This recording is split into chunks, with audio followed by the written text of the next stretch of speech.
peut-être que ni on se rendra bien compte que ni quelqu'un qui change d'avis c'est forcément quelqu'un qui s'est trompé préalablement donc léegi loolu ñu ngi koy xam ci seeni doxalin ci ay fan yi néew yi di ñëw bu boobaa dinañ gis ni selon que d'accord nañu ànd ak mbir mi wala accompagner dialogue bi wala jox même def sax ay propositions subsidiaires eh ben peut-être que ni dinañ xam ni gars yi juumoon nañu waaye bu fekkee dañu kon ne insister ci seen taxawaay par rapport ak dialogue bi eh bien bu boobaa dinañ rendre compte ni effectivement que ni gars yi changé wuñu avis et que ñoom fi ñu taxaw la ñu taxaw bon moi je pense que ni dialogue toujours bu fekkee ne sama xalaat bopp la nag mais non dialogue toujours Assane dafa baax cim réew même bu fekkee ne d'accord ji ñi doon guerre sax bay rayante eh ben à un moment donné ils se sont retrouvés autour d'une table si ça se trouve même avec du ataaya ci diggu table ji pour waxtaan pour échanger pour essayer de trouver des solutions j'ai beaucoup aimé certaines réactions de Barthélémy Diaz bi muy wax ni ñun dañu bëgg a bokk te bu ñu bokkee diw mooy président de la République moom moo yor caggal guy gi comme dañu bëgg a bokk il faut ñu dem waxtaan ci yenn conditions la ñuy bokk du doole wala xeex wala tur ay deret mooy tax événement nga forcer pour mën a bokk parce que bu fekkee ni loolu am na ba yàlla defoon sax nga bokk ci à cause de loolu eh ben bu boobaa ëllëg loolu dina la topp te bu boobaa même attitude yi la ñeneen ñi nekk sa ginnaaw di continuer di am un jour te bu boobaa yow ci sa bopp di nga am difficulté donc perpétuelle pour continuer di gouverner parce que loolu nga xamal nit ñi ba yegg si ci nguur gi. ma dem ba si cette question. Assane gis nga politique. man jàpp naa ne ñaari verbe ko lal serrer mettre la pression desserrer relâcher quand il y a de la résistance boo demee yoon bii nga xam ne yoon bii tout mu da ngay mbëkk miir mais nga delluwaat boo interroger histoire toujours gis nga en 1968 il y avait la fameuse grève bu métti bu tar Senghor il a fait un discours boo ñi ko seqaloon ay Lepra ak ñeneen ñi qui étaient dans l'opposition mu woo leen waxtaan ak ñoom ci la après ça ñu bëri ay ñoom ci la kii Amadou Mahtar moom nekk ministre de l'éducation nationale par la suite en 70 donc même Diouf te daan am ay problème en 88 en 93 au plus fort de temps de la crise avec l'affaire Merceil ñu accusé Wade de commanditaire du crime mais bi ñu demee ba affaire tal Abdou Diouf bi mu koy tànn loxo def na ko mais Abdoulaye man leer na ma ne yow gënuma laa bëgg réew mi waaye kañ toog waxtaan defar ko Ablaye dafa ñëw ñu toog waxtaan après ci lañ trouvé un gouvernement du seen formule boobu gouvernement de majorité élargie ci la Ablaye Wade dugaloon ak ñoom Ousmane Ngom ak Serigne ak Aminata Tall ak ñeneen quoi donc ça veut dire boo xoolee aussi Ablaye Wade aussi li ko may lii yëpp mu am 26 ans d'opposition day serré après négocier for dara téye avancé waat bu njëkk ba dañ daan voté sans carte d'identité voté fi sans urne mais yooyu yëpp Ablaye Wade à partir de combat dialogue foofu la ko jàpp rek ba muy donc je crois su ñu gisee Ousmane Sonko di baisser tension bi di un discours apaisant mais ça ne fait que nous reconfirmer parce que àddina aussi bu la ci kenn nax même les grandes guerres se terminent sur une table de négociation mais la guerre mondiale fu mujjee keroog nit ñaa ngi dem Hiroshima def fa ay waxtaan yu neex kërëb mais xoolal la bombe de Hiroshima li mu def dégâts yi mu def xoolal le Rwanda 800 000 morts nu ñu mujjee la Côte d'Ivoire tout près de chez nous nu ñu mujjee donc ça veut dire que ay nit bu ñu nekkee il faut ñu mais bu ñu yóbbu adversité à un niveau extrême boo xam ne bu dul man du yow donc finalement day indi yow te réew mi ñun ñëpp ko bokk nañ ko jéem a defar personne n'a intérêt que ce pays brûle moo tax je crois que politique bi am na solo mais waxtaan bi aussi da ciy baax te mooy indi toujours ay solution quoi. waxtaan boobu lim jur bokk na ci réhabilitation Karim Wade ak Khalifa Sall d'ailleurs conseil des ministres bi passé adopté nañ yenn loi yi nga xamante ne projet de loi yi war a dem assemblée nationale modification constitution modification loi électorale mais au-delà de ça il y a aussi un débat qui se pose bu fekkee ñi nga xamante ne ñoom lañ bëgg a réhabiliter li ñu leen toppee alalu askan wi la est-ce que foofu tooñu askan wi. foofu mooy maanaam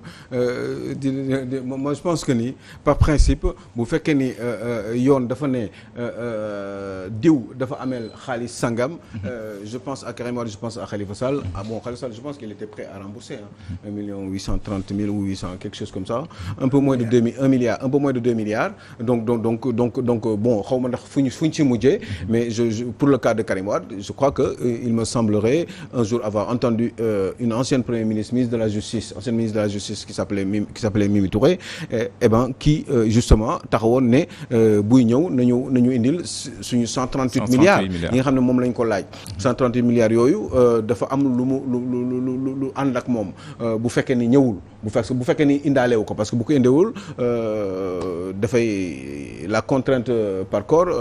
lui sera imposée léegi loolu nan la ñuy lijjante loolu est-ce que dañ ciy waxtaanu suuf au détriment des Sénégalais wala est-ce que dinañ ci wax mu jëm kaw parce que loolu déggoo benn yoon gaa yi wax ci li ñuy wax rek mooy justement les faire retrouver seen droit civique waaye dans l'histoire bu fekkee nañu amal xaalis réew mi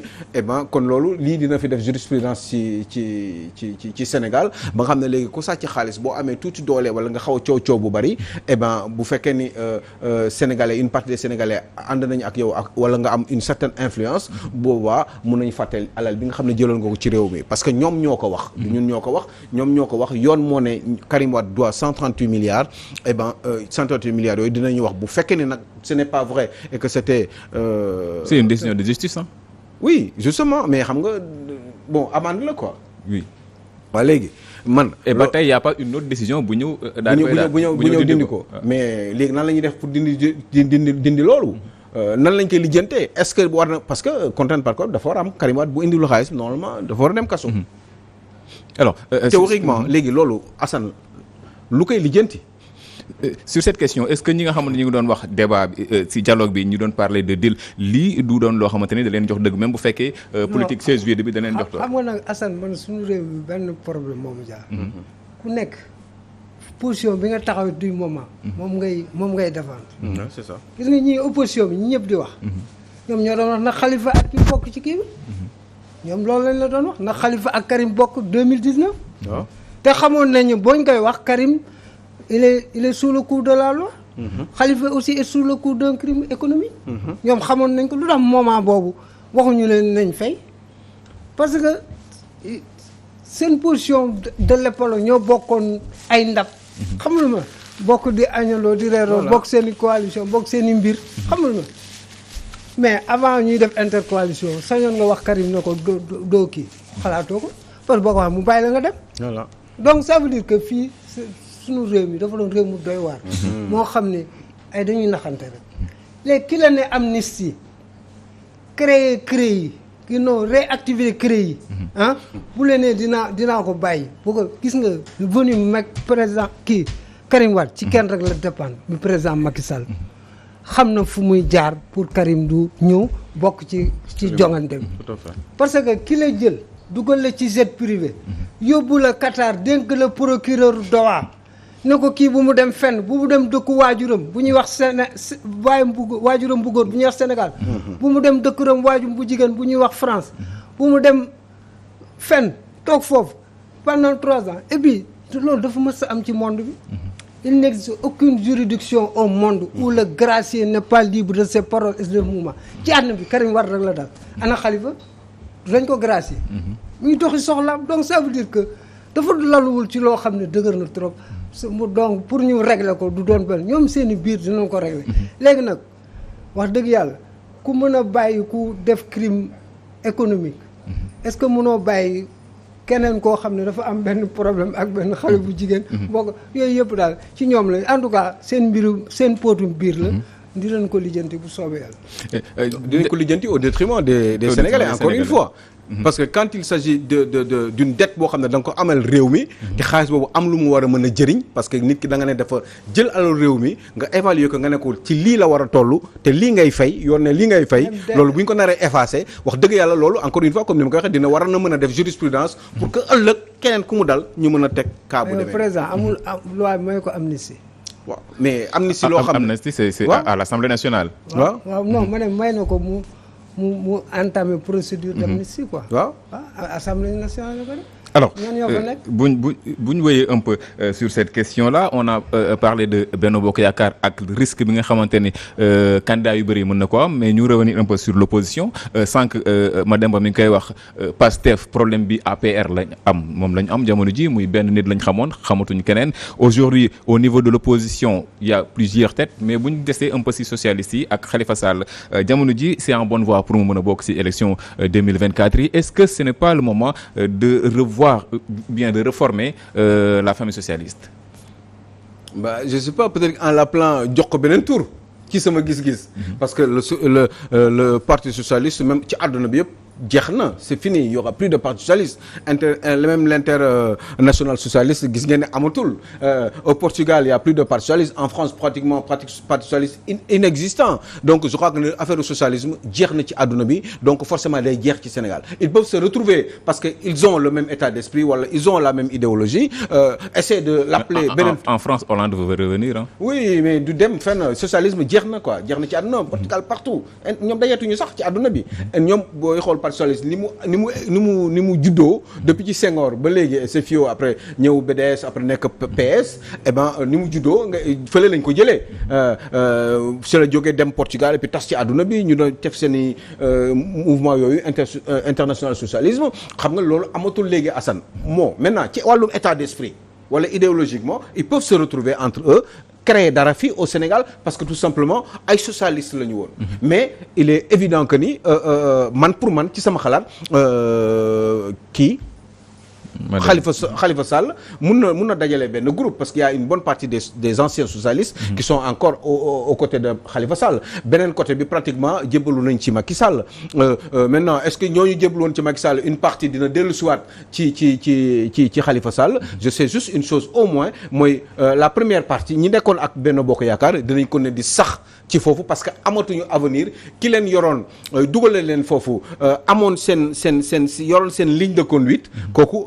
nasaxaay na parce que làqu na mooy Ousmane Tanor Dieng. Donc maintenant li ñu mën a def mooy ñëlee nekkoon ancien socialiste Barthélémy Dias xam nga ni socialiste mi ngi woo socialiste naan leen ñëw leen ci ñun dama bëgg ñu continuer defaraat mbir mi mais bu ñu ko defaree forcément Assane mënuñu ko tuddee PS dañ ko tuddee leen parce que PS amatul quoi. Tur bi déjà c'est pas bien. Enfin ce n'est plus d'actualité. C'est que Assane mais socialiste yi ñu ngi fi ba léegi quand même ñaari écueil rek la ñuy confronté wu. benn bi mooy le combat des égos. kan mooy jiite. am na ñoo xam duñ nangu Khalifa nekk seen kanam keneen tamit noonu. beneen bi aussi Serigne Mbaye Thiam Alioune Ndoye je te cite ces gens-là. parce que dafa am jaar-jaar am na nit foo leen di jaar ak problème yi ngeen am. ak góom bi bu xóotee trop. pour nga def ci alcool day saf ko. Donc maintenant au-delà de ça il y a aussi le choc des ambitions. waaw yooyu ñu ji te gis nga fi mu toll nii les jeux sont tellement ouverts. Les paris sont ouverts moo tax tu auras c'est la saison de déclaration de candidat waxuma de candidat mais déclaration de candidature di nga gis ku nekk ñëw te ñu bëri dañuy déclarer seen candidature c'est pas pour être président de mais c'est une déclaration en filigrane d'un poste de ministre quoi. Éventuellement. Parce que à l'heure du décompte comme que nekkoon nga candidat wala dara wala soutenir nga woon kenn comme nga bàyyi sa candidature ñoo jàppale kenn kooku bu ko yàlla defee mu falu dalay gis nañ ko en 2012 am na ñoo xam ne amuñu woon fukki nit yu mat mais bi président Macky Sall comme que dañ ko jàppale woon en tant que leader de parti il était obligé de le mettre dans son dispositif quoi donc ay calcul la ay jeu la yooyu def mais parti social et puis on assiste à ce que j'appelle la mort programmée des partis classiques parce que beneen level la quoi fi mu toll nii li xale yi di wax léegi beneen jamono lañ nekk beneen discours la beneen et puis c'est l'ère des jeunes foo gisee partout dans le monde ay jeunes la ñuy jël pouvoir donc ça veut dire que parti classique yi c'est incarné par des vieux. C'est fini quoi. bu ñu desee un peu si opposition bi ak présidentielle boobu jamono ji ñi déclaré wum candidature bëri na loolu bu ñu gisee le chef de l'État demul donc jeu bi changé na est-ce que du gën ci ñoom ñu am le moins de candidats. non li gën ci ñoom mooy parce que moi je ne peux pas comprendre une coalition comme Yewwi am ay 6 candidats. xam na yéen a àndandoo woon def législative def kii mais 6 candidats vous éparpillez vos forces. Donc plus il y aura de candidats plus du baax ci ñoom fi mu toll nii daal bu ñu mënoon def ay pôle fort. ñetti pôle ñi nga xam ne ñoo bokk gis-gis ànd def un pôle fort ñeneen def un pôle fort ñeneen def un pôle fort après boobu woowaa na bu ñu demee ki le mieux placé ñu jàppale ko mu dem bu ñu demee deuxième tour le mieux placé ñu jàppale ko mais bu dee nii ñuy def nii ku nekk bëgg ne jàkka jàng nii rek mën naa nodd sëñ bi du ñëpp mën a doon iliman de jàng bi da koy laaj ak maanu ji ak leneen ak leneen. Allez, sur cette question. non man dama yaakaar ni man sax li ma man je vais beaucoup plus loin man bu doon sama sago voilà opposition bi ñaari pàcc rek lay am ñaari kii. ñaari pàcc yoo xam ñaari candidat et puis ñu dem parce que bu fekkee ne dañu nar ne ñoom dañuy am plusieurs candidats même bu fekkoon dans l'hypothèse ils auraient gagné les élections dina am toujours ay problèmes pour gérer la gouvernance du pays parce que quand vous n'avez pour moi je pars du principe que ni nit bu nekkee candidat keneen Demba Ramata bu nekkee candidat Aliou Sow nekk candidat c'est parce que forcément seen gis-gis ci réew mi mënul bokk donc ñoom bu si kenn gagné élection présidentielle yi keneen ki bu ko ñëwee di wuutu forcément am na yoo xam ne ki gagné dina ko def te peut-être àndu ci wala bu fekkee ni candidature de principe nii rek la à mon avis ça ne sert à rien parce que ku bëgg a nekk président de la République c'est parce que da nga am nooy gisee réew mi forcément c'est différent de l'autre parce que sinon di ngeen wut solution pour nekk benn pour mën a dem candidater et puis jiite réew mi bu boobaa au moins li tax ngeen di jiite réew mi xam ngeen ko am ngeen un programme bu leer nañ ngeen dérouler bu fekkee ne ngeen gagné mais bu fekkee ni nag da ngeen demadoo nii juste vous vous retrouvez parce que vous voulez faire tomber l'autre man c'est ça que je ne comprends pas dans ce pays on se retrouve juste au deuxième tour pour faire tomber l'autre mais après on gère la gestion du pays mais foofu problème dina fa am parce que am na yoo xam ne ñun ay gis yoo xam ne ñun bokkuñu ko parce que ñun suñu objectif gisoo li xew Benno xewee Yewwi Askan Wi dañu demoon juste rek pour am le maximum de députés à l'Assemblée nationale après bu ñu demee ba biir Assemblée nationale ñu séparer mbir yi parce que bokkuñu xalaat waaw Benno l'a réussi à 12 ans avec quelqu'un mais est-ce que bii nii bokkul parce que Benno ki il a un pouvoir il a des décrets Macky il a combien de postes à nommer oui surtout que ñi mu séqaloon sax ay ñoom Moustapha Niasse la Moussa Niasse nga xam ne moom pratiquement c'était fini pour lui il avait la chance et l'espoir surtout et la chance de pouvoir être président de l'Assemblée nationale Tanor Dieng pendant 12 ans mu nekk ci situation de disette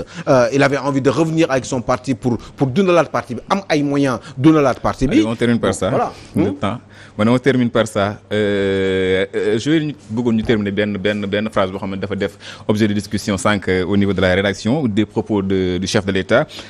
à la question vous n'avez jamais été tenté par un troisième mandat il répond non la seule raison pour laquelle j'aurais pu me représenter c'est si le pays avait été confronté à une menace sérieuse pour sa stabilité mais cette menace n'est pas arrivée au même moment Ousmane Sonko nous prédit un chaos indescriptible bu bokkul ci élection yi est-ce que kon jàpp nga ni question troisième mandat définitivement réglé na wala am na lu ci des. non man yaakaar naa ne réglé wu na quoi parce que en tout cas président Macky Sall du ak li mu wax. L'histoire est un Houphouët-Boigny disait que l'histoire est un témoignage donc repose sur la vérité et la vérité elle est belle quand elle est nue. Je vous assure d'une chose ici c'est que élection yi bés buñ ko prolongé j'allais dire ba Macky Sall continuer di fi nekkaat président 2024 jusqu'en 2026 déglu leen bu baax li ma leen di wax. duma sëriñ duma machin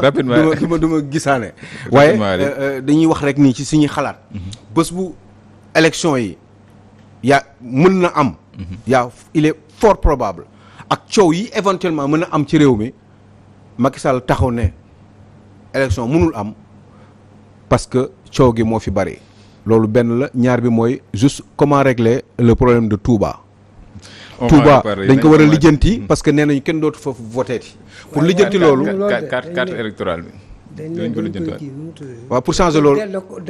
mais délocalisation boobu ñu nar a def juste délocalisation bi buñ ko naree def délocalisation boobu kenn mënu ko def ci juróom benn weer temps bi jeex na